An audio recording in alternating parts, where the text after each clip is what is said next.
إن هذا القرآن يهدي للتي هي أقوم ويبشر المؤمنين الذين يعملون الصالحات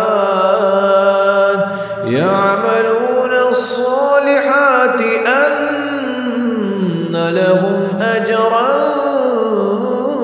كبيرا. بسم الله الرحمن الرحيم. نحمده ونصلي ونسلم على رسوله الكريم وأشهد أن لا إله إلا الله وحده لا شريك له وأشهد أن محمدًا عبده ورسوله أما بعد. آج ہماری یہ تفسیر القرآن کی کلاس گزشتہ ترتیب کے اعتبار سے 53 نمبر کلاس ہے، اور آج ہم اپنی ترتیب میں سورۃ بنی اسرائیل یا جس کو سورۃ اسراء بھی کہا جاتا ہے، اس سورت سے شروع کر رہے ہیں، اور 15واں سپارہ قرآن مجید کا اس سے یہاں سے ابتدا ہو رہی ہے۔ اللہ سے دعا ہے کہ اللہ تعالیٰ ہمیں سننے، سمجھنے اور عمل کرنے کی توفیق عطا فرمائے۔ سورۃ بنی اسرائیل، اس سورت کو اللہ تعالیٰ نے بہت بڑے علم کے خزانے اس سورت میں عطا فرمائے ہیں، اور اس سے اگلی سورت کہف، کچھ اس انداز سے یہ دو صورتیں ہیں کہ گویا کہ جیسے دونوں کی ابتدا بھی ایک خاص مناسبت سے ہے۔ اس سورت کی ابتدا سبحان اللہ سے ہے، اور سورت کہف کی ابتدا الحمدللہ سے ہے۔ سبحان اللہ الحمدللہ۔ سورت بنی اسرائیل یا سورت اسراء کا اختتام اللہ تعالیٰ کی توحید پہ ہے، اللہ کی وحدانیت پہ ہے، اور اسی طرح سورت کہف کا بھی ایسے ہی ہے، اور اس میں واقعات کی ترتیب انداز بہت ہی ایک عمدہ انداز سے ہے، اور سورت بنی اسرائیل کا آغاز ایک بہت اہم واقعے سے ہو رہا ہے۔ اللہ کے نبی صلی اللہ علیہ وسلم کی زندگی میں پیش آنے والا ایک بہت بڑا معجزہ ہے، جس معجزے کو ہم اسراء اور معراج کے نام سے جانتے ہیں۔ اللہ رب العزت نے اس سورت کی پہلی آیت میں اس واقعے کی طرف بہت کچھ اشارہ فرما دیا ہے۔ ابھی اور آج کا ہمارا یہ جو درس ہے، یہ دو حصوں پہ مشتمل ہے۔ ایک حصہ ہے اسراء اور معراج کی تفاصیل مختصراً، اور دوسرا حصہ ہے اس آیت کی تفصیل۔ سب سے پہلے اس بات کو سمجھ لیجئے کہ اللہ کے نبی صلی اللہ علیہ وسلم کو جس وقت اس دنیا میں بھیجا گیا، ہر طرف کفر، شرک، ظلم، بربریت عام تھی۔ اللہ کے نبی صلی اللہ علیہ وسلم کو اللہ تعالیٰ نے اس طرح کر کے پیدا کیا کہ آپ کے پیدا ہونے سے پہلے آپ کے والد گرامی وفات پا جاتے ہیں۔ آپ صلی اللہ علیہ وسلم کی عمر 4 برس کی ہوتی ہے تو آپ کی والدہ وفات پا جاتی ہیں۔ آپ صلی اللہ علیہ وسلم کی عمر 6 سال کی ہوتی ہے تو آپ کے دادا جان جو آپ کی کفالت کرنے والے ہیں وہ وفات پا جاتے ہیں۔ اس طرح کر کے اللہ کے نبی صلی اللہ علیہ وسلم کو اللہ تعالیٰ نے ایک اس طرح کر کے دنیا میں بھیجا کہ کوئی یہ انسان نہ سمجھ لے کہ اس نبی کو فلاں نے سکھایا ہوگا یا فلاں نے سکھایا ہوگا۔ 40 سال تک اللہ کے نبی صلی اللہ علیہ وسلم نے ایک ایسی زندگی گزاری کہ جس زندگی میں آپ کو لوگ صادق اور امین کے نام سے پکارتے تھے۔ صادق اور امین، سب سے بڑا سچا انسان، سب سے بڑا امانت دار انسان۔ 40 سال پورے ہوئے تو اللہ کی طرف سے وحی آنے کا سلسلہ شروع ہوا، اور اللہ کے نبی محمد صلی اللہ علیہ وسلم کو خاتم النبیین بنا کے مبعوث فرما دیا گیا، بھیج دیا گیا کہ یہ اللہ کے رسول ہیں، اللہ کے نبی ہیں۔ اللہ کے نبی صلی اللہ علیہ وسلم نے سب سے پہلے اپنا یہ پیغام اپنے گھر کے افراد کو بتایا۔ سب سے پہلے مسلمان ہونے والوں میں اللہ کے نبی صلی اللہ علیہ وسلم کی بیوی امہات المؤمنین میں حضرت خدیجہ رضی اللہ تعالی عنہ ہیں۔ اللہ کے نبی صلی اللہ علیہ وسلم کے پاس گھر میں رہنے والے حضرت علی رضی اللہ تعالی عنہ ہیں۔ اللہ کے نبی صلی اللہ علیہ وسلم کے قریبی دوستوں میں، بہت بڑے دوستوں میں پہلے مسلمان ہونے والے حضرت ابو بکر رضی اللہ تعالیٰ عنہ ہیں۔ ان لوگوں تک دعوت رہی اور پھر اللہ تعالیٰ کا حکم ہوا کہ فَاسْتَحْ بِمَا تُؤْمَرْ وَأَعْرِضْ عَنِ الْمُشْرِكِينَ، کہ اب اعلان کر دیجئے، کھل کے بیان کر دیجئے رب کے حکم کو۔ تو اللہ کے نبی صلی اللہ علیہ وسلم نے صفا پہاڑی پہ بلا کے مکہ والوں کو اپنی دعوت دی۔ بہت سے اب کے مخالف ہو گئے۔ اللہ کے نبی صلی اللہ علیہ وسلم پہ ایمان لانے والوں میں بہت بڑا طبقہ ان لوگوں کا تھا جو اس وقت کے غریب تھے، غلام تھے، لاچار تھے۔ چھوٹے طبقے کے لوگ اللہ کے نبی صلی اللہ علیہ وسلم پہ مسلمان ہوئے۔ اللہ کے نبی صلی اللہ علیہ وسلم کو ایک بہت بڑا سہارا حاصل تھا کہ اللہ کے نبی صلی اللہ علیہ وسلم قبیلہ قریش کی شاخ بنو ہاشم سے تعلق رکھتے تھے، اور بنو ہاشم ایک ایسا شاخ تھی قریش میں جو عزت والی سمجھی جاتی تھی، جو احترام والی سمجھی جاتی تھی، جس کا احترام کیا جاتا تھا۔ تو اللہ کے نبی صلی اللہ علیہ وسلم کو حضرت خدیجہ، جو اللہ کے نبی صلی اللہ علیہ وسلم کی بیوی تھی، امہات المؤمنین تھی، مکہ کے بہت بڑے مالدار تھی، ان کی طرف سے ایک مالی بہت بڑی سپورٹ حاصل تھی۔ اور خاندانی لحاظ سے آپ کے چاچا ابو طالب مسلمان نہیں ہوئے تھے، لیکن ایک خاندانی لحاظ سے اللہ کے نبی صلی اللہ علیہ وسلم کو بہت سپورٹ کرتے تھے۔ اللہ کے نبی صلی اللہ علیہ وسلم کو باقی قبیلے نقصان نہیں پہنچاتے تھے کہ آپ کے پیچھے ابو طالب کا ہاتھ ہے۔ خاندانی لحاظ سے بنو ہاشم کے لوگ مسلمان ہوئے تھے یا نہیں ہوئے تھے، وہ اللہ کے نبی صلی اللہ علیہ وسلم کی پشت پناہی کرتے تھے، آپ کی حفاظت ہی کرتے تھے۔ اللہ کے نبی صلی اللہ علیہ وسلم کی دعوت چلتی رہی 13 سال اللہ کے نبی صلی اللہ علیہ وسلم مکہ مکرمہ میں رہے۔ 13 سال سے پہلے 11ویں سال میں اللہ کے نبی صلی اللہ علیہ وسلم کو، یا 12ویں سال میں اللہ کے نبی صلی اللہ علیہ وسلم کے لیے 2 واقعات بہت بڑے ہوئے ہیں، اور ان واقعات میں اللہ کے نبی صلی اللہ علیہ وسلم کی بیوی حضرت خدیجہ رضی اللہ تعالی عنہ وفات پا جاتی ہیں، اور اسی طرح ابو طالب جو اللہ کے نبی صلی اللہ علیہ وسلم کے لیے بہت بڑی سپورٹ تھی، وہ بھی وفات پا جاتے ہیں۔ اللہ کے نبی صلی اللہ علیہ وسلم مکہ سے باہر نکلے، طائف والوں کو دعوت دی تو طائف والوں نے نہ مانا، بہت سے اور قبیلوں کے اوپر دعوت دی، لیکن کوئی قبیلہ بھی اللہ کے نبی صلی اللہ علیہ وسلم کی حفاظت کی ذمہ داری نہیں لی۔ اللہ کے نبی صلی اللہ علیہ وسلم کو ان حالات میں اللہ تعالیٰ نے ایک بہت بڑا معجزہ عطا فرمایا، جس معجزے کو ہم اسراء اور معراج کے نام سے جانتے ہیں، اور اس معجزے کا مین مقصد یہ تھا کہ اللہ کے نبی صلی اللہ علیہ وسلم کو اطمینان قلب دینا تھا۔ اے اللہ کے نبی محمد صلی اللہ علیہ وسلم، آپ پریشان نہ ہوں، اللہ تعالیٰ نے آپ کو بہت بڑا مقام اور مرتبہ عطا فرمایا ہے۔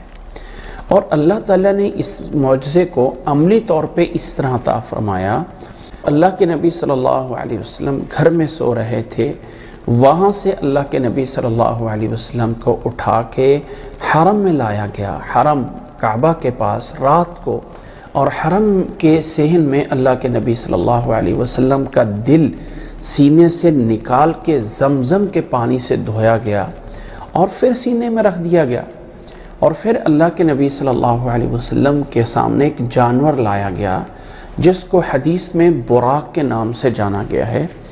اس جانور پہ اللہ کے نبی صلی اللہ علیہ وسلم کو بٹھایا گیا، اور وہ اس کا اگلا قدم وہاں ہوتا تھا جہاں اس کی نظر پہنچتی تھی، اگلا قدم وہاں ہوتا تھا۔ اللہ کے نبی صلی اللہ علیہ وسلم کو سفر کروایا گیا۔ یہ سفر مکہ سے شروع ہوا اور بیت المقدس فلسطین میں، جس شہر کا نام ایلیا بھی تھا، جو کہ بیت المقدس جس میں ہے، فلسطین کے ملک میں ہے، اس شہر تک اللہ کے نبی صلی اللہ علیہ وسلم کو لے جایا گیا۔ اس دور میں یہ سفر 30 دن سے 40 دنوں کا ہوتا تھا۔ 40 دن کے قریب کا یہ سفر تھا، مسجد حرام مکہ مکرمہ سے لے کے فلسطین تک۔ اللہ تعالیٰ نے جتنے انبیاء علیہم السلام بھیجے ہیں، ابراہیم علیہ السلام کے بعد سب انبیاء کا مسکن اور سب انبیاء کا محور یہ فلسطین کا علاقہ رہا ہے۔ یہاں پہ بہت سے انبیاء علیہم السلام کی قبریں ہیں۔ اللہ کے نبی صلی اللہ علیہ وسلم کو بیت المقدس فلسطین میں لے جایا گیا، وہاں اللہ کے نبی صلی اللہ علیہ وسلم نے نماز ادا کی۔ یاد رکھ لیں کہ نماز اللہ کے نبی صلی اللہ علیہ وسلم کی نبوت ملنے سے ہی آپ پہ اوپر نماز تھی، لیکن نماز کتنی رکھتے ہیں، کتنی فرض ہیں، ایسی کوئی ترتیب نہیں تھی۔ یہ ہے کہ نماز ہے، اللہ کے سامنے قیام ہے، اللہ کے سامنے رکوع ہے، اللہ کے سامنے سجدہ ہے، اللہ کے آگے جو ہے وہ التحیات میں سب کچھ تھے، لیکن جو ترتیب ہے 5 نمازیں ہیں، 10 نمازیں ہیں، 4 رکھتے ہیں، 2 رکھتے ہیں، یہ ترتیب نہیں تھی۔ اللہ کے نبی صلی اللہ علیہ وسلم کو یہاں پہ بیت المقدس میں نماز پڑھائی گئی، اور پھر اللہ کے نبی صلی اللہ علیہ وسلم کا یہاں سے ایک دوسرا سفر شروع ہوتا ہے۔ یہ جو مکہ سے بیت المقدس تک سفر تھا، اس کے اوپر لفظ اسراء بولا جاتا ہے۔ اسرا یسری کا معنی ہوتا ہے رات کو سفر کرنا، اور اللہ کے نبی صلی اللہ علیہ وسلم کو یہاں بیت المقدس میں اللہ کے نبی صلی اللہ علیہ وسلم جبریل علیہ السلام کے ساتھ اوپر آسمان کی طرف سفر کرتے ہیں۔ یہ سفر اللہ کے نبی صلی اللہ علیہ وسلم کا جبریل علیہ السلام کی معیت میں ہے، اور اس سفر میں جو حدیث میں الفاظ بولے گئے ہیں، عُرِجَ بِی ثُمَّ عُرِجَ بِی ثُمَّ عُرِجَ بِی، مجھے اوپر لے جایا گیا۔ اس عُرِجَ بِی سے معراج کا لفظ نکالا گیا کہ یہ معراج تھا۔ اللہ کے نبی صلی اللہ علیہ وسلم کو پہلے آسمان پہ لے جایا گیا، اور ایک آسمان جیسے کوئی ٹھوس دیوار ہوتی ہے، چیز ہوتی ہے، ایسے دکھایا گیا کہ اللہ کے نبی صلی اللہ علیہ وسلم کے ساتھ جبریل علیہ السلام ہے، جنہوں نے آسمان کے دروازے کو کھٹکھٹایا۔ اندر سے آواز آئی، کون؟ بتایا گیا جبریل علیہ السلام۔ پوچھا گیا آپ کے ساتھ کون ہیں؟ تو بتایا محمد صلی اللہ علیہ وسلم ہیں، جنہیں ساتھ لانے کا حکم دیا گیا ہے۔ دروازہ کھولا گیا، اللہ کے نبی صلی اللہ علیہ وسلم پہلے آسمان پہ تشریف لے گئے۔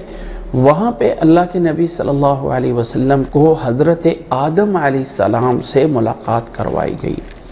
آدم علیہ السلام اللہ کے نبی صلی اللہ علیہ وسلم سے ملتے ہیں، اور اللہ کے نبی صلی اللہ علیہ وسلم نے مرحباً بابن صالح، آدم علیہ السلام نے یہ کہا کہ خوش آمدید ہو بابن صالح، بابن نیک بیٹے کی۔ اللہ کے نبی صلی اللہ علیہ وسلم کو یہاں سے آدم علیہ السلام کے ملاقات کے بعد دوسرے آسمان پہ لے جایا گیا۔ وہاں اللہ کے نبی صلی اللہ علیہ وسلم کی ملاقات ہوئی حضرت یحییٰ علیہ السلام کے ساتھ اور حضرت عیسیٰ علیہ السلام کے ساتھ۔ اس ملاقات کے بعد اللہ کے نبی صلی اللہ علیہ وسلم کو تیسرے آسمان پہ لے جایا گیا۔ وہاں پہ بھی لے جانے کی ترتیب یہی تھی، آسمان کا دروازہ کھٹکھٹایا جاتا تھا، اندر سے پوچھا جاتا تھا۔ اللہ کے نبی صلی اللہ علیہ وسلم تیسرے آسمان پہ ملاقات ہوئی حضرت یوسف علیہ السلام کے ساتھ۔ پھر یہاں سے اوپر اللہ کے نبی صلی اللہ علیہ وسلم کو چوتھے آسمان پہ لے جایا گیا۔ وہاں اللہ کے نبی صلی اللہ علیہ وسلم کی ملاقات ہوئی حضرت ادریس علیہ السلام کے ساتھ۔ پھر اللہ کے نبی صلی اللہ علیہ وسلم کو 5ویں آسمان پہ لے جایا گیا۔ وہاں پہ اللہ کے نبی صلی اللہ علیہ وسلم کی ملاقات ہوئی حضرت ہارون ابن عمران حضرت ہارون علیہ السلام جو موسیٰ علیہ السلام کے بھائی ہیں ان سے ملاقات ہوئی، اور پھر چھٹے آسمان پہ اللہ کے نبی صلی اللہ علیہ وسلم کی ملاقات ہوئی حضرت موسیٰ علیہ السلام کے ساتھ، اور پھر ساتویں آسمان پہ اللہ کے نبی صلی اللہ علیہ وسلم کی ملاقات ہوئی حضرت ابراہیم علیہ السلام کے ساتھ۔ پھر اللہ کے نبی صلی اللہ علیہ وسلم کو ساتوں آسمانوں کے اوپر لے جایا گیا۔ اوپر ایک بہت درخت ہے، بیری کا درخت ہے، جس کا نام سدرۃ المنتہا ہے۔ سدرہ عربی میں ایک درخت، بیری کے ایک جو پیڑ ہوتا ہے، جو درخت ہوتا ہے، اس کو بولا جاتا ہے سدرہ۔ اس سدرہ کے اس درخت کے پاس اللہ کے نبی صلی اللہ علیہ وسلم کو وہاں پہ لے جایا گیا، اور پھر اس کے آگے اللہ کے نبی صلی اللہ علیہ وسلم اللہ تعالیٰ سے کلام ہوا، اللہ تعالیٰ سے بات ہوئی، اور اللہ تعالیٰ نے نبی صلی اللہ علیہ وسلم کو جنت اور جہنم کے مناظر دکھائے۔ اس کے بعد اللہ تعالیٰ کی طرف سے 50 نمازیں فرض کی گئیں، اور اللہ کے نبی صلی اللہ علیہ وسلم یہ نمازیں لے کر اللہ کے اس حکم کو لے کے واپس ابراہیم علیہ السلام کے پاس، پھر چھٹے آسمان پہ موسیٰ علیہ السلام کے پاس پہنچے۔ تو موسیٰ علیہ السلام نے پوچھا کہ کیا اللہ تعالیٰ نے فرض کیا ہے؟ تو بتایا 50 نمازیں فرض کی گئی ہیں۔ فرمایا میں نے امت کو، بنی اسرائیل کو آزمایا ہے۔ موسیٰ علیہ السلام نے کہا آپ کی امت 50 نمازیں نہیں پڑھ سکے گی۔ اللہ کے نبی صلی اللہ علیہ وسلم واپس گئے، اس کو تخفیف کروائی گئی، وہ 50 نمازیں 5 کر کے کم ہوتی گئیں یہاں تک کہ 5 نمازیں رہ گئیں۔ تو پھر موسیٰ علیہ السلام نے کہا اور بھی تخفیف کیجئے۔ نبی صلی اللہ علیہ وسلم نے فرمایا کہ اب مجھے اپنے رب کے پاس جا کے تخفیف کرانے میں شرم محسوس ہوتی ہے۔ تو اللہ کی طرف سے اعلان ہوا کہ ہی خمسن ہن خمسون عند اللہ لا يبدل القول لدی، کہ یہ 5 نمازیں ہیں لیکن اللہ کے ہاں یہ 50 شمار کی جائیں گی، اور یہ اللہ تعالیٰ کے پاس مقرر ہے جس کو بدلا نہیں جائے گا، یعنی 5 نمازوں کا اجر 50 نمازوں کے برابر ہوگا۔ اور ویسے بھی دین اسلام کے اندر جو قانون رکھا گیا ہے کہ الحسنۃ بعشر امثالہا، ایک نیکی 10 نیکیوں کی طرح اس کا اجر ملتا ہے، تو 5 نمازوں کا 50 نمازوں کا ثواب ملے گا۔ یہ اللہ کے نبی صلی اللہ علیہ وسلم اللہ کا حکم لے کے ان تمام انبیاء سے گزرتے ہوئے واپس جبریل علیہ السلام کے ذریعے بیت المقدس پہ آتے ہیں، اور وہاں پہ اللہ کے نبی صلی اللہ علیہ وسلم کو پھر اسی براق پہ بیٹھا کے مکہ مکرمہ میں لایا جاتا ہے۔ یہ واقعہ اللہ کے نبی صلی اللہ علیہ وسلم کے ساتھ ایک ہی رات میں پیش آتا ہے۔ یہ ہے اس واقعے کا مختصراً ایک اس کا جائزہ۔ اب اس کے اندر بہت ساری تفاصیل ایسی ہیں کہ جن تفاصیل کا حقیقت سے کوئی تعلق نہیں ہے، اور بہت ساری ایسی تفاصیل ہیں جو صحیح بھی ہیں۔ یہاں ایک بات سمجھ لیجئے جو بات سمجھنے والی ہے۔ دین اسلام کے اندر 3 واقعات ایسے ہیں کہ جس کے اندر اپنی طرف سے اتنا کچھ شامل کر دیا گیا ہے کہ جس کا حقیقت سے تعلق نہیں ہے، جس میں پہلا واقعہ حضرت یوسف علیہ السلام کا ہے، جس کو لوگوں نے داستان یوسف اور داستان عشق کے نام سے جو ہے وہ بنایا ہے، اور دوسرا واقعہ نبی صلی اللہ علیہ وسلم کے اسراء اور معراج کا ہے۔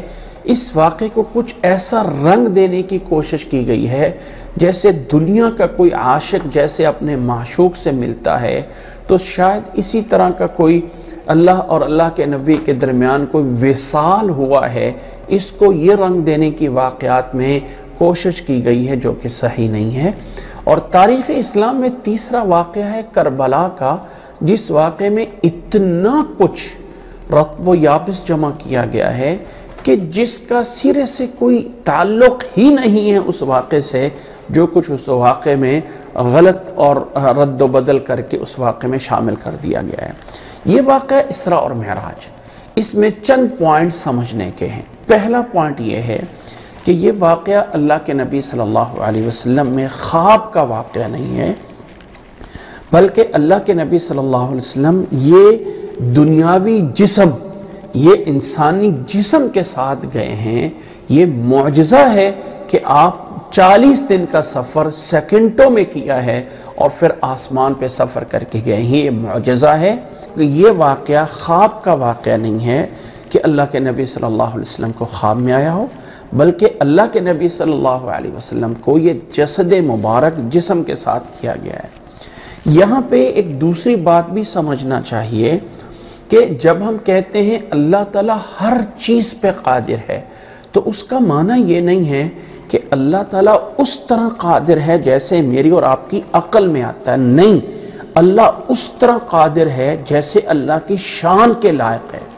میری اور آپ کی عقل کا نتیجہ یہ ہے، 1 اور 1 2 ہوتے ہیں، 2 اور 2 4 ہوتے ہیں، اور 4 اور 4 8 ہوتے ہیں۔ اللہ اس چیز پہ قادر ہے کہ وہ 1 اور 1 ملا کے لاکھوں بنا دے اور وہ صحیح بھی ہو رہا ہو۔ یہ ہمارے جسم کی ایک ڈیوائس ہے، ہمارا جسم ایک مشینری ہے، جیسے کمپیوٹر یا موبائل ہوتا ہے، اور اس کے اندر اللہ تعالیٰ نے اس کے دماغ کو ایک پروسیسر بنا کے اس کے اندر اس کی ہارڈ ڈسک میں ایک سافٹ ویئر انسٹال کر دیا ہے، جس سے ہم سوچتے ہیں، سمجھتے ہیں، صحیح غلط پہچانتے ہیں۔ اب جو چیز اس سافٹ ویئر کے اندر رکھی گئی ہے وہ تو ہم کر سکتے ہیں، لیکن جو چیز اس سافٹ ویئر سے باہر ہے ہم وہ نہیں کر سکتے۔ اب کمپیوٹر ہمیں اٹھ کے کھانا نہیں کھلا سکتا، یا موبائل ہمارے منہ میں کھانا نہیں ڈال سکتا، کیونکہ اس کو اتنی ہے کہ وہ جو ہمیں اپنی سکرین پہ دکھا سکتا ہے۔ اللہ ہمیں اتنا ایک ہماری مشینری میں، اس انسانی جسم میں جو دماغ میں سافٹ ویئر انسٹال کیا ہوا ہے، اتنا یہ سوچ سکتا ہے۔ اس سے آگے اس کے سافٹ ویئر کے اندر وہ چیز ہے ہی نہیں ہے کہ یہ اللہ کی قدرت پوری کو اس میں جو ہے وہ سمو سکے، نہیں کر سکتا۔ اس لیے یہ اسراء اور معراج معجزہ ہے، اور معجزے کا مطلب کیا ہے کہ انسان وہ کرنے سے عاجز ہے، اللہ وہ کر سکتا ہے۔ اللہ کے نبی صلی اللہ علیہ وسلم کے اس سفر میں اللہ کے نبی صلی اللہ علیہ وسلم موسیٰ علیہ السلام کو قبر میں نماز پڑھتا ہوا دیکھتے ہیں، اور پھر آسمانوں پہ بھی موسیٰ علیہ السلام سے ملاقات ہوتی۔ یہ کیسے ہو گیا کہ وہ قبر میں بھی موجود ہیں اور آسمان پہ بھی موجود ہیں؟ دیکھیں، اب اس کا نتیجہ کیا ہے کہ اللہ قادر ہے، موسیٰ علیہ السلام یہاں پر بھی ہیں، اور موسیٰ علیہ السلام چھٹے آسمان پہ بھی کھڑے ہوئے ہیں۔ اللہ اس چیز پہ قادر ہے، اور وہ جو انبیاء علیہ السلام نبی صلی اللہ علیہ وسلم سے دکھائے گئے وہ ایک تمثیل ہے۔ اللہ تعالیٰ ان کو کس انداز میں آسمان پہ لے کے آیا، کیا کیفیت تھی، اللہ اعلم۔ جب انسان دنیا سے چلا جاتا ہے تو اس کے بعد کے حالات کو برزخ کہا جاتا ہے۔ اس برزخ کا ہم دنیا کے تمام چیزوں پہ قیاس نہیں کر سکتے، چونکہ ہم دنیا میں ہمارے معاملات یوں ہوتے ہیں تو شاید وہ مرنے کے بعد بھی یوں ہی ہوتے ہوں گے، یہاں ہیں وہاں نہیں ہیں، وہاں ہیں یہ نہیں ہے، یہ نہیں۔ اللہ تعالیٰ اس چیز پہ قادر ہے جو ہماری عقل میں نہیں آ سکتا ہے۔ ہر چیز کو عقل کے اوپر لا کے قیاس نہیں کرنا ہے۔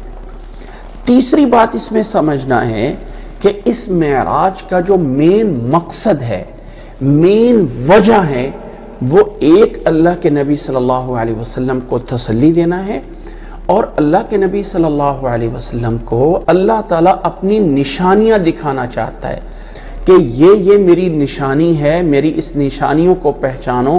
اللہ تعالیٰ یہ دکھانا چاہتا ہے، جو کہ اللہ نے مین مقصد بیان کیا ہے۔ اللہ تعالیٰ اپنے نبی کو آسمان دکھانا چاہتا ہے۔ اور دوسرا اہم چیز میرے اور آپ کے لیے اس معراج میں 2 چیزیں ہیں۔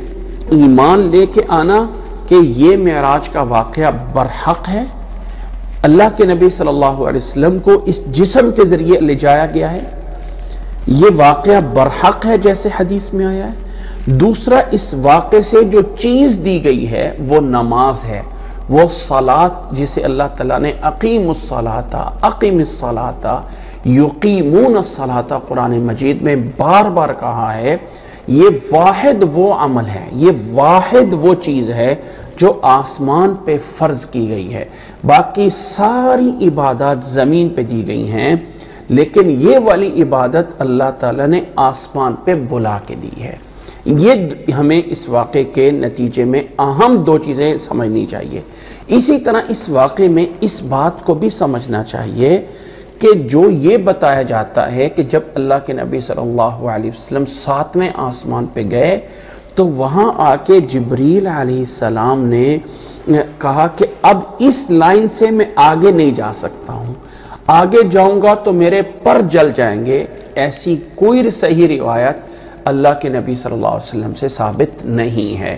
یہ جو کچھ بھی بیان کیا جاتا ہے وہ اللہ کے نبی صلی اللہ علیہ وسلم سے ثابت نہیں ہے۔ اس میں یہ بھی بات سمجھنا چاہیے کہ کیا اس واقعے میں اللہ کے نبی صلی اللہ علیہ وسلم نے اللہ تعالیٰ کو دیکھا ہے؟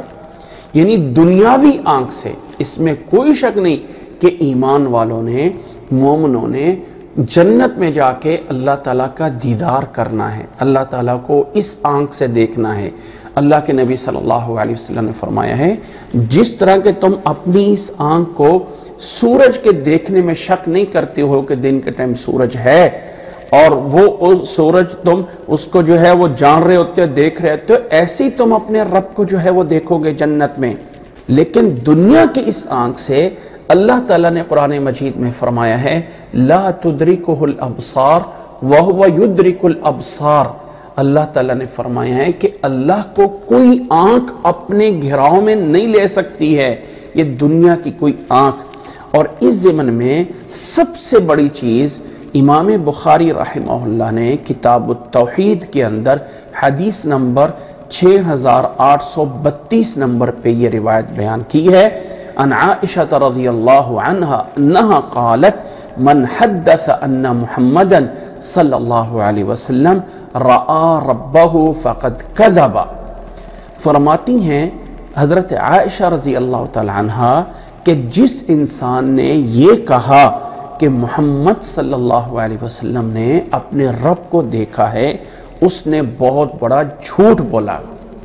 اور امام مسلم رحمہ اللہ نے ایک روایت حضرت ابو ذر رضی اللہ تعالیٰ عنہ سے روایت کی ہے، 261 نمبر مسلم میں یہ روایت ہے، جس میں یہ بیان ہوا ہے کہ رسول اللہ صلی اللہ علیہ وسلم کے بارے میں فرماتے ہیں حضرت ابو ذر رضی اللہ تعالیٰ عنہ سألت رسول اللہ، میں نے اللہ کے نبی صلی اللہ علیہ وسلم سے پوچھا، سوال کیا، ہل رأیت ربک، کیا آپ نے اپنے رب کو دیکھا تھا؟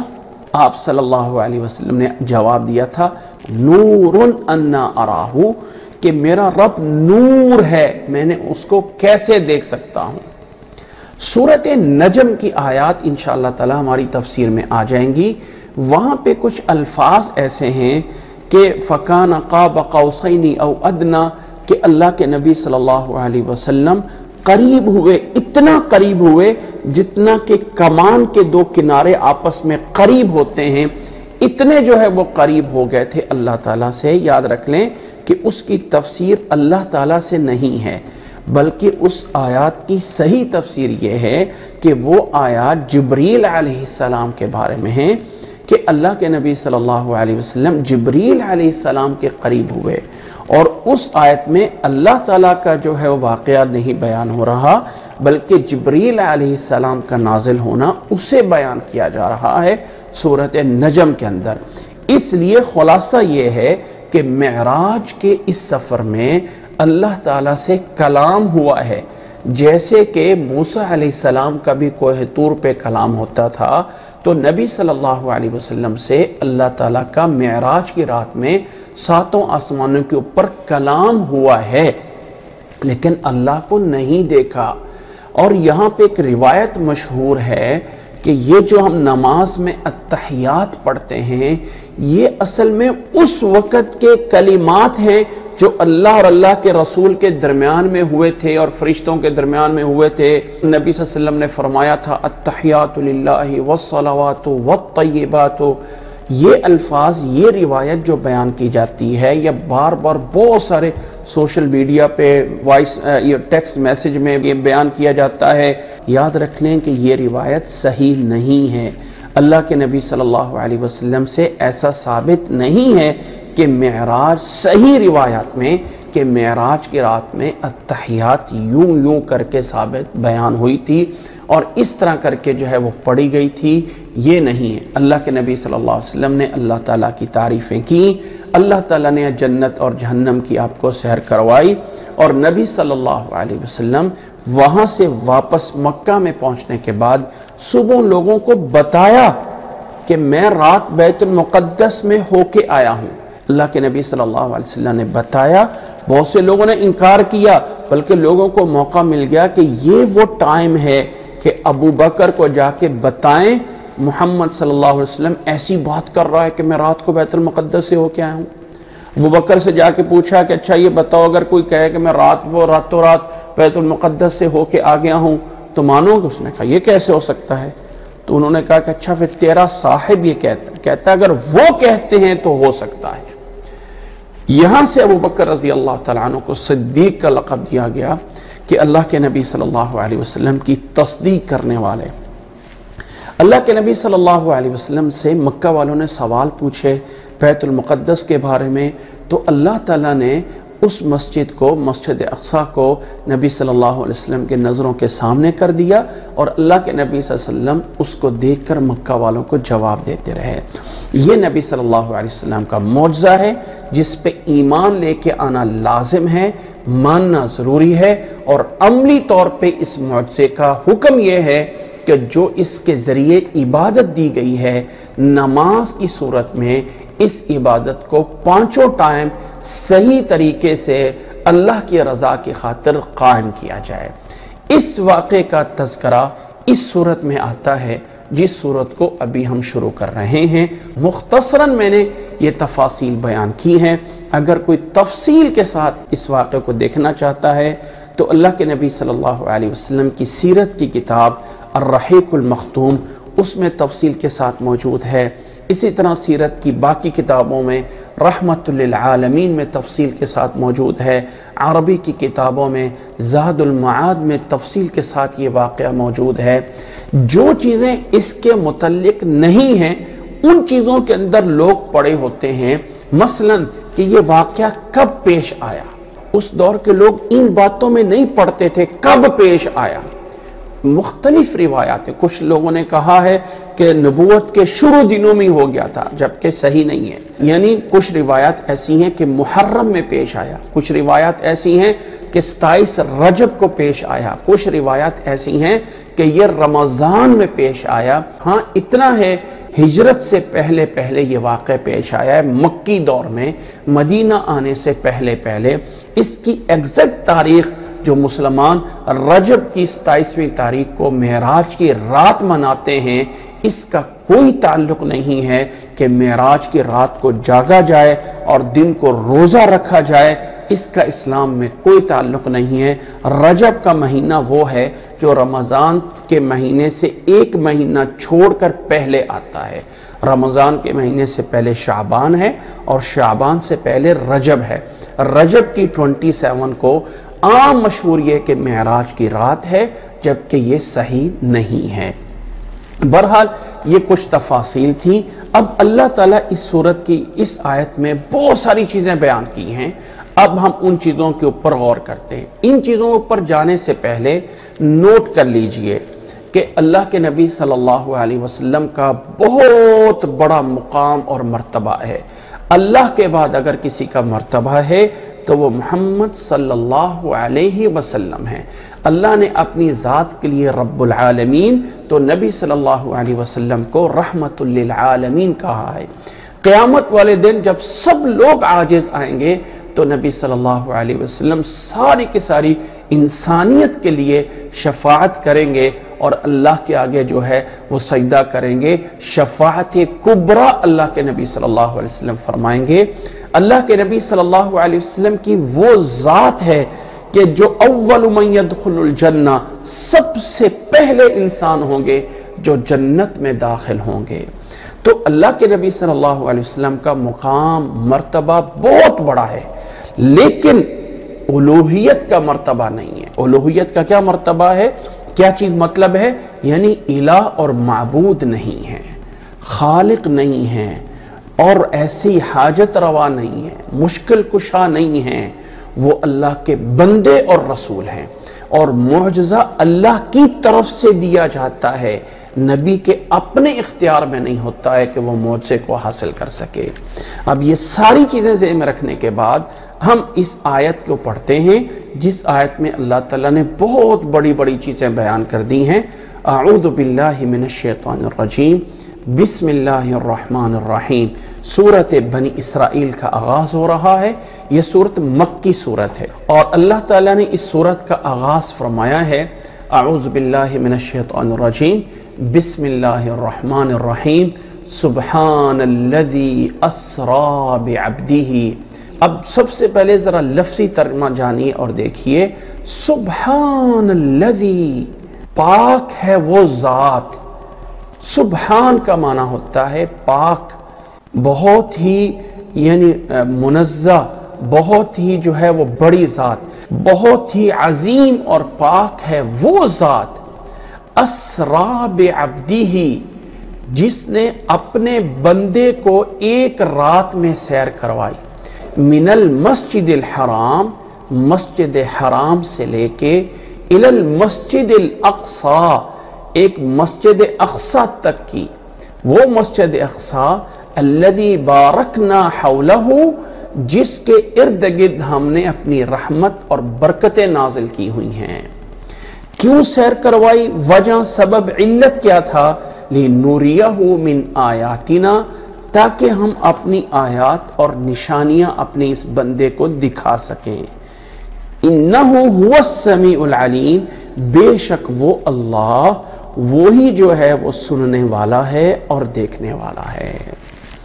یہ ہے اس آیت کا لفظی ترجمہ۔ یہ اشارہ ہے اس بات کی طرف کہ یہ جو واقعہ ہے اسراء اور معراج کا، یہ کوئی بڑی چیز ہے جو دی گئی ہے، کیونکہ اللہ تعالیٰ اپنی عظمت دے کے بیان کر رہا ہے، سبحان الذی، بہت ہی پاکیزہ ہے وہ ذات جس نے یہ کروایا۔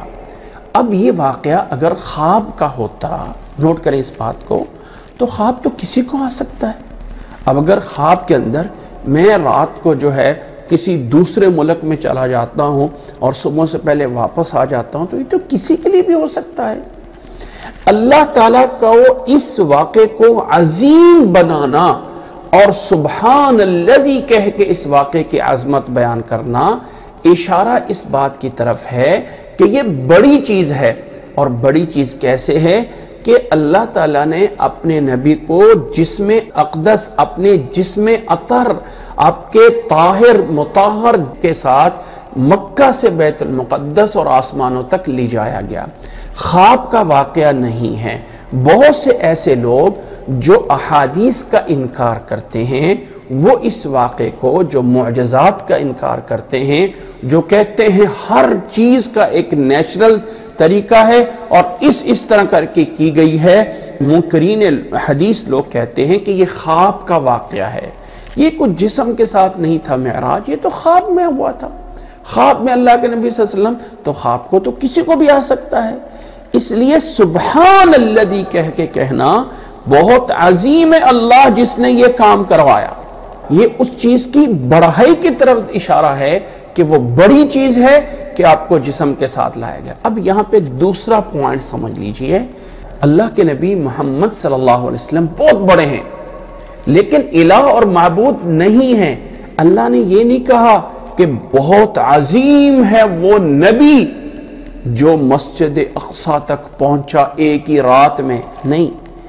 اللہ نے اس معجزے دینے کی نسبت اپنی طرف کی ہے، سبحان الذی، جس سے اللہ تعالیٰ یہ بتانا چاہتا ہے کہ قادر مطلق اللہ ہے، دینے والا اللہ ہے، وہ اللہ بڑا ہے جس نے اپنے نبی کو سیر کروائی۔ یہ نہیں کہا کہ عظیم ہے ہمارا وہ نبی جو مسجد اقصی تک پہنچا۔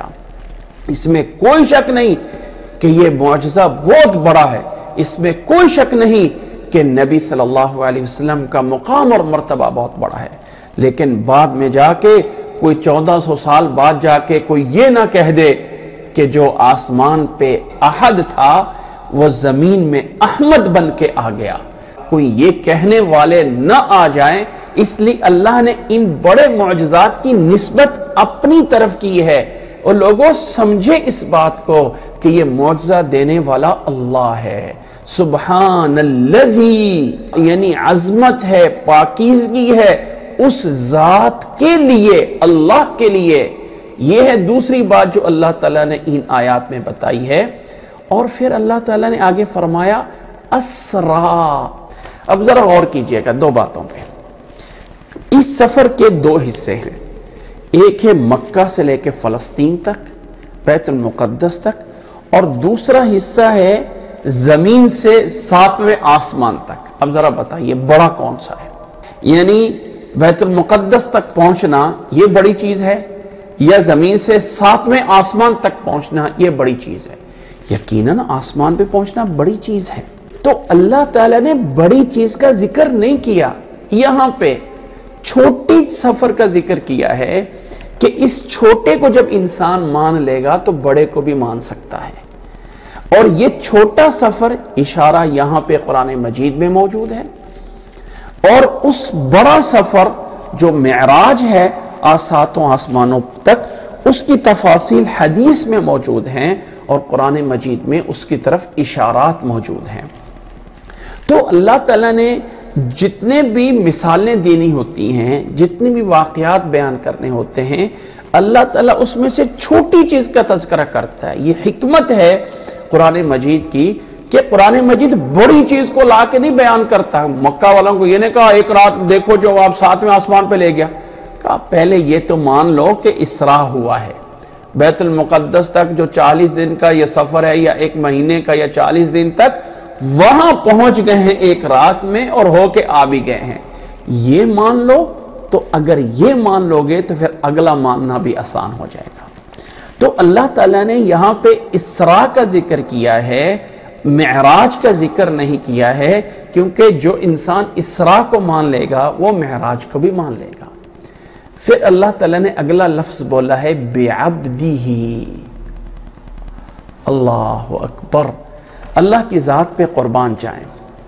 اللہ نے ایک طرف اپنی ذات کے لیے اتنا بڑا لفظ بولا سبحان الذی، اور اپنے رسول کے لیے لفظ عبد بولا۔ یہ نہیں کہا عظیم ہے وہ ذات جو اپنے سب سے بڑے محبوب کو لے کے گئے، جو اپنے عظیم بڑے رسول، نبی، محبوب، کوئی بڑا لفظ نہیں بولا، بلکہ وہ لفظ بولا بعبدہ۔ ایک بات ذہن میں رکھ لیجئے کہ نبی محمد صلی اللہ علیہ وسلم کی 2 حیثیتیں ہیں۔ آپ محمد الرسول اللہ بھی ہیں اور آپ محمد ابن عبداللہ بھی ہیں، آپ عبداللہ کے بیٹے ہیں، بندے ہیں۔ تو اللہ کے نبی صلی اللہ علیہ وسلم کا عبد ہونا، بندہ ہونا، یہ آپ کی شان کے خلاف نہیں ہے۔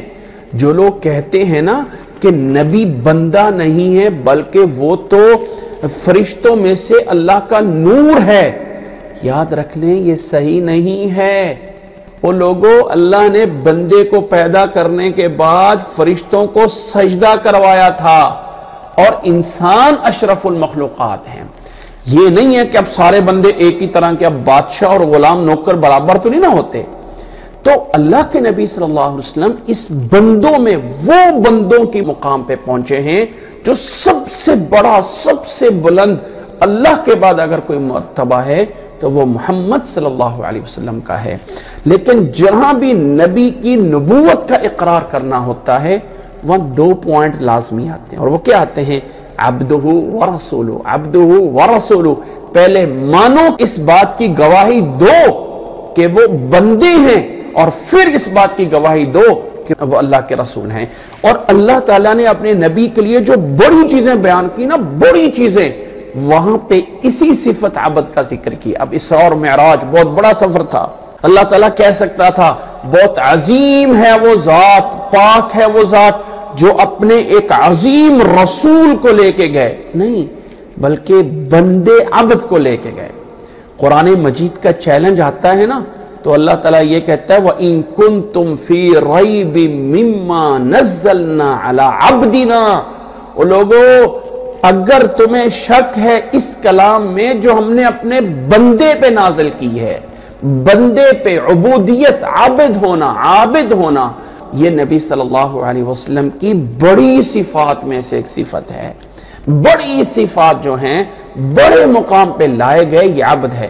تو اللہ تعالیٰ نے یہاں پہ ایک لحاظ سے اپنی ذات کو فل بڑا کیا ہے، فل بڑا کر کے پیش کیا ہے، سبحان الذی اسرا، اور اپنے رسول کو بتایا ہے کہ وہ بندہ اگرچہ بہت بڑا ہے لیکن اللہ کے سامنے وہ بندہ ہے، اللہ کے آگے اللہ کے رسول بھی اللہ کے ہی محتاج ہیں، نفع اور نقصان دینے والا صرف اللہ ہے، اللہ کے رسول بھی اللہ کے ہی محتاج ہیں، وہ مشکل کشا یا حاجت روا نہیں ہیں، وہ کائنات کے مالک نہیں ہیں، وہ عالم الغیب نہیں ہیں۔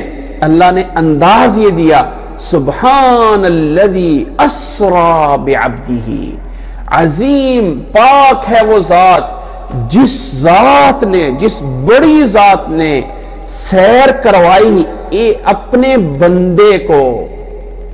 نوٹ کریں پوائنٹ، سبحان میں نے بتایا ہے بڑا بیان کر کے کرنا، یہ اس بات کی دلیل ہے کہ یہ سفر جسم کے ساتھ ہوا ہے۔ الذی کہہ کے اللہ تعالیٰ نے اشارہ کیا ہے یہ ہم نے عطا کیا ہے۔ اسرا چھوٹے سفر کو دلیل بنایا ہے کہ یہ ماننا انسان کی عقل کے لیے آسان ہے، اسے مانو تو بڑا بھی مانا جا سکتا ہے، اور نبی کی بڑی صفات میں صفت عبودیت کو ذکر کیا ہے۔ پھر اللہ تعالیٰ نے فرمایا لیلاً، ایک رات میں سفر کروایا ہے۔ اچھا، لوگ کہتے ہیں کہ نبی صلی اللہ علیہ وسلم حاضر اور ناظر ہے۔ اچھا، حاضر ناظر کا معنی کیا کرتے ہیں؟ کہ ہر جگہ پہ وہ موجود ہے، ہر جگہ پہ دنیا میں، ہر پوری زمین پہ وہ موجود ہیں، اور پوری زمین پہ وہ ہماری باتیں سن رہے ہیں جیسے اللہ تعالیٰ سنتا ہے۔ اچھا بھئی، اگر وہ ہر مکہ میں تھے تو پھر بیت المقدس پہ کیوں لے جایا گیا؟ وہ تو وہاں پہ بھی پہلے آلریڈی موجود تھے۔ اگر وہ مکہ میں تھے تو ان کو آسمانوں پہ کیوں لے جایا گیا؟ اس کا مطلب وہ یہاں تھے تو وہاں نہیں تھے، وہاں تھے تو یہاں نہیں تھے، اوپر تھے تو نیچے نہیں تھے، تو اللہ تعالیٰ تو ہر جگہ پہ ہے۔ اب یہ کہنا کہ نبی کو یہاں سے وہاں لے جایا گیا، یہ اس بات کی ویسے بھی کوئی دلیل نہیں ہے کہ نبی صلی اللہ علیہ وسلم حاضر اور ناظر ہے۔ نہیں، جو ناظر ذات ہے وہ اللہ کی ذات ہے، اللہ وحدہ لا شریک ہے، وہ ناظر ہے اور حاضر اپنی قدرت کے ساتھ ہے۔ اللہ تعالیٰ اپنے عرش پہ مستوی ہے، اور وہاں پہ ہوتے ہوئے زمین کے ذرے ذرے، کائنات کے ذرے ذرے پہ اللہ تعالیٰ کا پورا پورا کنٹرول موجود ہے۔ تو اللہ نے فرمایا یہ سفر ہم نے ایک رات میں کروایا، کہاں سے؟ من المسجد الحرام، مسجد حرام سے۔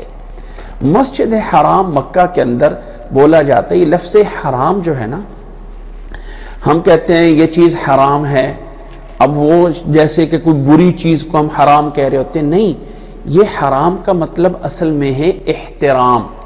یہ اس احترام سے نکلا ہوا ہے جس کو ہم کہتے ہیں احترام کرنا، اور اللہ تعالیٰ کے جن چیزوں کو منع کیا ہوا ہے ان کو حرام اس لیے بولا جاتا ہے کہ ان سے بچنا یہ اللہ تعالیٰ کے احترام کا حصہ ہے۔ اللہ کے حکم کا احترام کرنا یہ ہے کہ ان چیزوں سے بچا جائے۔ تو حرمت کہتے ہیں عظمت کو، احترام کو۔ تو مسجد حرام کا معنی ہے عزت والی مسجد، احترام والی مسجد، جو کہ مکہ مکرمہ میں اللہ کا گھر ہے، اس کے اوپر مسجد بولا گیا ہے۔ رسول اللہ صلی اللہ علیہ وسلم کو یہاں سے مسجد حرام سے لے جایا گیا الی المسجد الاقصی، مسجد اقصی تک۔ اچھا، مسجد اقصی کو اقصی اس لیے بولا جاتا ہے، ویسے اقصی کا معنی ہے دور، کیونکہ وہ اس وقت مکہ مکرمہ سے 40 دن کا یا 30 دن کی مسافت پہ تھی، اس لیے وہاں پہ بولا گیا مسجد اقصی۔ اللہ کے نبی صلی اللہ علیہ وسلم کے آنے سے پہلے جو مذاہب آسمانی مذاہب تھے، چاہے وہ یہود تھے یا وہ نصارہ تھے، ان کا قبلہ وہ بیت المقدس ہی ہے، مسجد اقصی ہے، اسی طرف جو ہے یہ منہ کیا کرتے تھے۔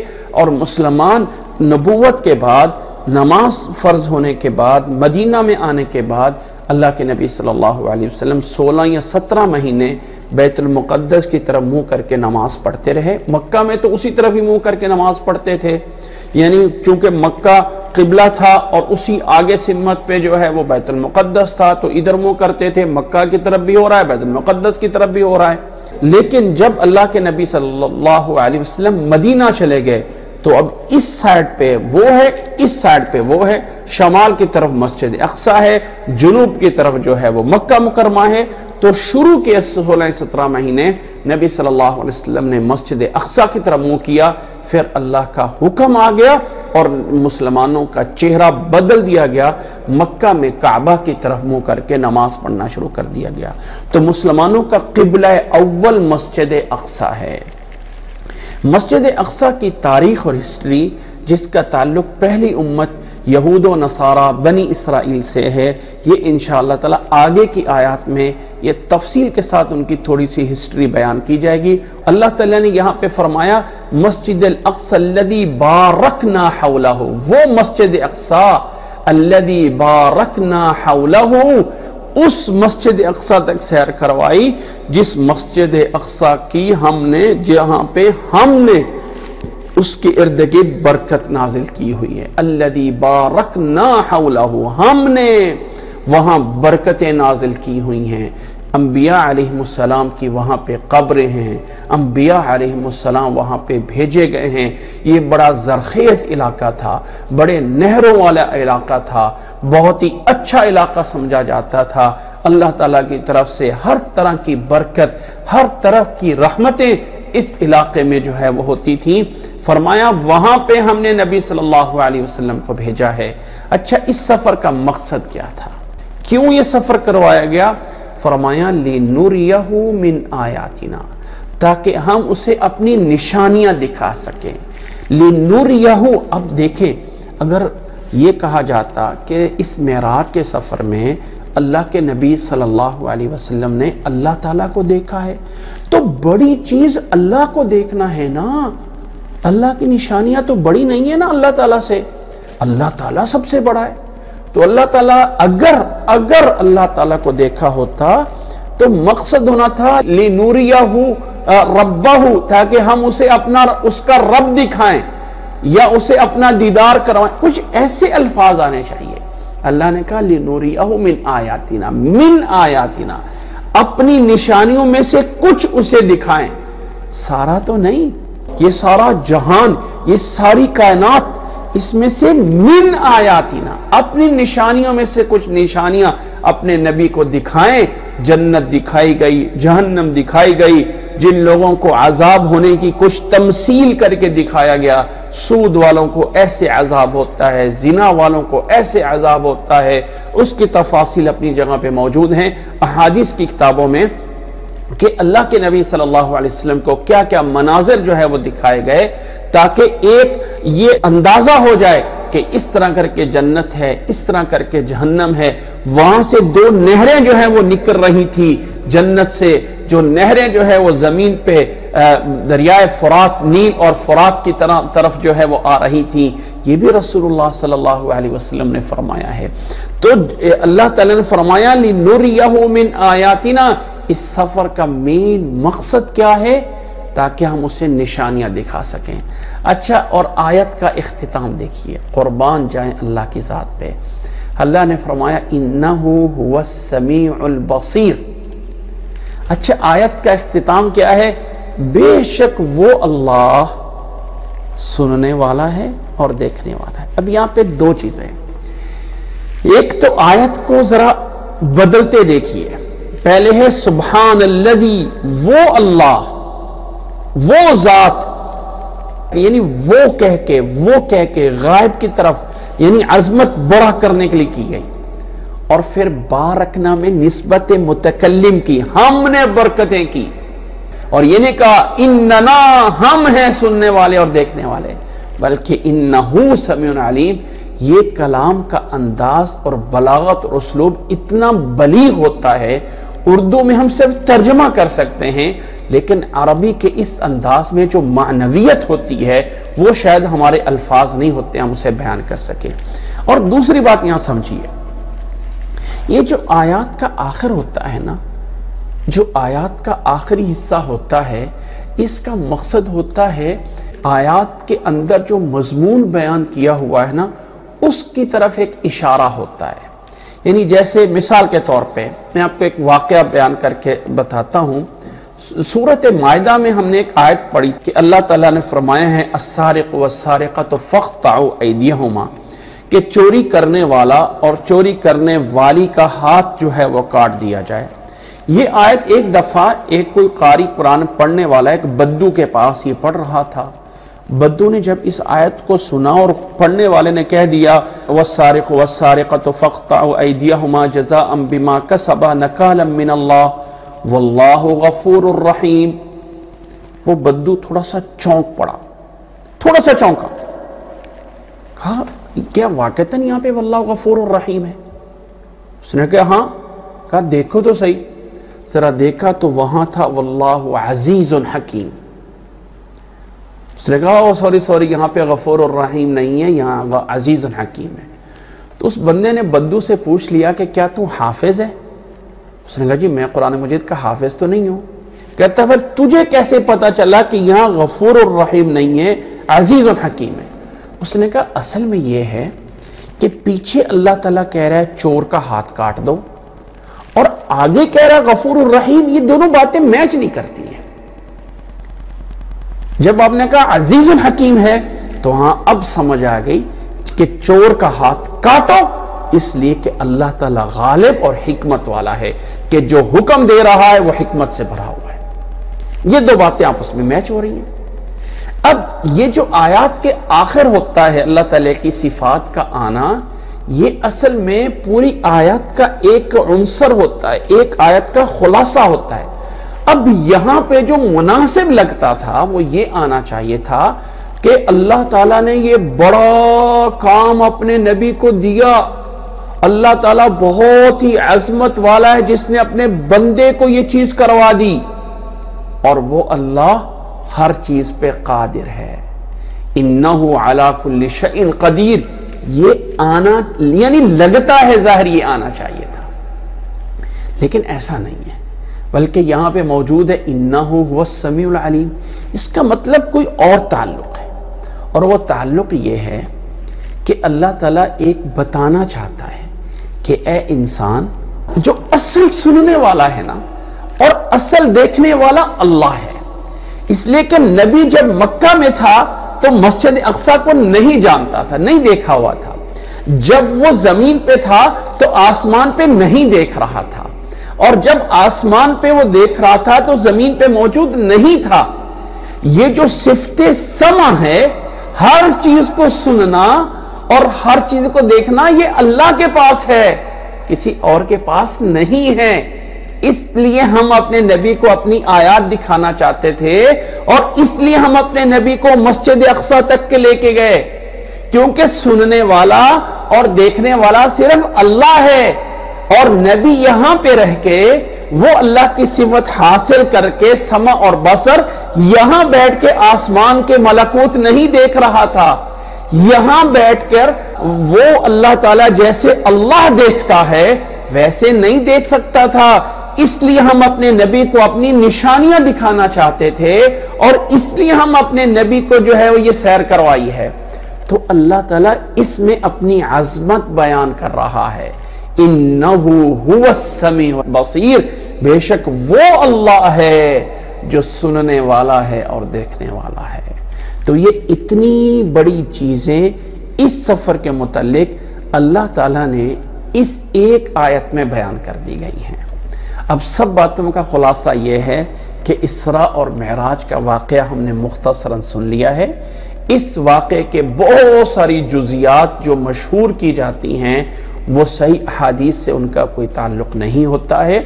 اس واقعے کا مین مقصد یہ ہے کہ اللہ نے جو عبادت دی ہے اس پہ عمل کیا جائے اور ایمان لایا جائے، اور اللہ تعالیٰ اپنے نبی کو یہ سفر کروایا تھا کہ اللہ اپنی نشانیاں دکھا سکے۔ اور اللہ تعالیٰ نے سورۃ بنی اسرائیل کی پہلی آیت میں اس واقعے کی طرف اشارہ کر کے اللہ تعالیٰ نے اس معجزے کو بتایا ہے کہ یہ معجزہ جسمانی طور پہ عطا کیا گیا تھا، خواب کا واقعہ نہیں ہے، بلکہ جسم اطہر کے ساتھ نبی صلی اللہ علیہ وسلم کو یہ سفر کروایا گیا ہے، اور یہ اللہ کروا سکتا ہے، کوئی اور نہیں کروا سکتا، اللہ نے عطا کیا ہے۔ اور نبی صلی اللہ علیہ وسلم کی بڑی صفات میں صفت عبودیت ہے، اور مسجد حرام جو احترام والی مسجد ہے، مسجد اقصی مسلمانوں کا قبلہ اول ہے، جہاں اللہ کی طرف سے رحمتیں اور برکتیں ہوئی ہیں۔ اس سفر کا مقصد کیونکہ سمیع علیم اللہ کی ذات ہے، اپنی نشانیاں دکھانا چاہتا تھا، انہو هو السمیع البصیر، بے شک اللہ ہی ہے، سننے والا ہے اور وہ دیکھنے والا ہے۔ آگے اللہ نے فرمایا ہے وَآتَيْنَا مُوسَى الْكِتَابَ، اسی طرح ہم نے موسیٰ علیہ السلام کو بھی کتاب عطا فرمائی تھی۔ وَجَعَلْنَاهُ هُدًى لِبَنِي إِسْرَائِيل، اور ہم نے اس کتاب کو بنی اسرائیل کے لیے ہدایت کا ذریعہ بنایا تھا۔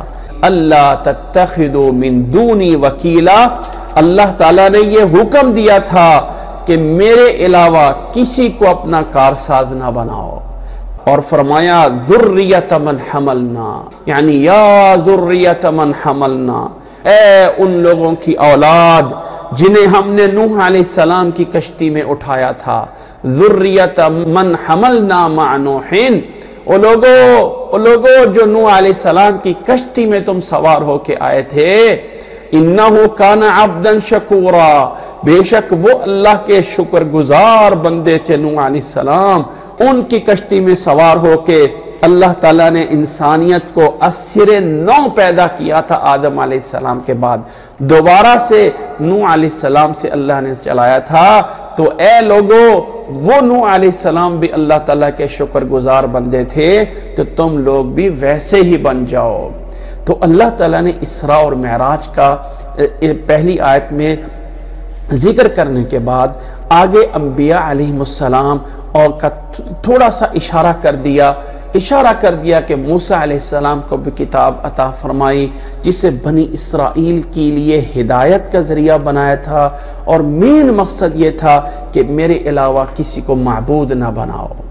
اور اللہ تعالیٰ نے مخاطب کر کے کہا، اے اس نوح علیہ السلام کے ساتھ اٹھائے جانے والے لوگوں جنہیں ہم کشتی میں اٹھایا تھا، تم ان کی اولاد ہو، اس لیے ان باتوں کو سمجھو، انہو کان عبدا شکورا، وہ اللہ کے شکر گزار بندے تھے۔ اللہ اکبر۔ آج ہم یہیں پہ اکتفا کرتے ہیں، آگے ایک بڑی تفصیل ہے کچھ واقعات کی، جس کا تعلق تھوڑا سا بنی اسرائیل کی ہسٹری اور تاریخ کے ساتھ ہے۔ آج معراج کو جانا ہے اور پھر آیات کو سمجھا ہے، تو انشاءاللہ تعالی اس سے اگلی کلاس میں ہم پہلے تھوڑا سا مختصر سا ایک بیک گراؤنڈ جانیں گے کہ یہ بنی اسرائیل کا ایک تاریخی لحاظ سے پس منظر کیا ہے، اور پھر ہم ان آیات کو جو ہے وہ شروع کریں گے۔ اللہ تعالی ہمیں سمجھنے کی اور اللہ تعالی ہمیں عمل کرنے کی توفیق عطا فرمائے۔ یہاں پہ ایک عقیدہ تھا کہ معراج کو کیسے ماننا ہے، معراج سے ہمارے لیے کیا سبق ہے، اس لیے ان چیزوں کو تفصیل سے بیان کیا گیا ہے۔ اللہ ہمیں سمجھنے کی اور اللہ تعالی ہمیں عمل کرنے کی توفیق عطا فرمائے۔ جزاکم اللہ و احسن الجزاء۔